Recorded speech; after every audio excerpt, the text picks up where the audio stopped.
ഇത് കണ്ടിട്ട് നല്ല പച്ച മാന്തളും മസാല പുരട്ടി പൊരിച്ച പോലില്ലേ? എന്നാലല്ലെന്നേ, ഇത് നമ്മുടെ സ്വന്തം പച്ച ഏത്തക്കായാണ്. വെജിറ്റേറിയൻസിന് ഫിഷ് ഫ്രൈക്ക് പകരം കഴിക്കാൻ പറ്റിയ ഒരു അഡാർ ഐറ്റം. അപ്പോൾ ആ റെസിപ്പി നോക്കാം. ഇടത്തരം 2 ഏത്തക്ക തൊലിയെല്ലാം ചീവി കഴുകി 2ആയി മുറിച്ച് ഇതുപോലെ വളരെ നൈസായിട്ട് കട്ട് ചെയ്തെടുക്കാം. ഇനി മസാലയ്ക്കായി ഒരു ബൗളിലേക്ക് 1.5 ടേബിൾ സ്പൂൺ കാശ്മീരി മുളക് പൊടി, 1 ടേബിൾ സ്പൂൺ മല്ലിപ്പൊടി, 1 ടീസ്പൂൺ മഞ്ഞൾപ്പൊടി, 1 ടീസ്പൂൺ കുരുമുളക് പൊടി, 1 ടേബിൾ സ്പൂൺ ഗരം മസാല, ആവശ്യത്തിന് ഉപ്പ്, 2 ടേബിൾ സ്പൂൺ കടലമാവ്, 1 ടേബിൾ സ്പൂൺ അരിപ്പൊടി, 1 ടേബിൾ സ്പൂൺ റവ. ഇനി ഈ പൊടികളെല്ലാം നന്നായി മിക്സ് ചെയ്തതിന് ശേഷം സ്ലൈസ് ചെയ്ത് വെച്ച ഓരോ ഏത്തക്ക പീസസും ഈ മസാലക്കൂട്ടിൽ നന്നായി കോട്ട് ചെയ്തെടുക്കാം. അങ്ങനെ ഞാനിവിടെ എല്ലാ പീസസും കോട്ട് ചെയ്തെടുത്തിട്ടുണ്ട്.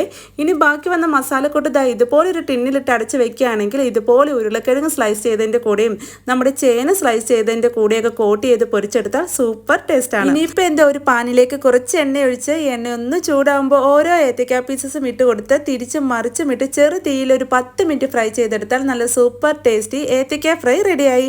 അപ്പോൾ എല്ലാവരും ഒന്ന് ട്രൈ ചെയ്ത് നോക്കുക. ഇതേപോലെയുള്ള ഈസി ആൻഡ് ടേസ്റ്റി റെസിപ്പീസിന് ഈ പേജ് ഫോളോ ചെയ്യാനും ലൈക്ക് ചെയ്യാനും മറക്കല്ലേ.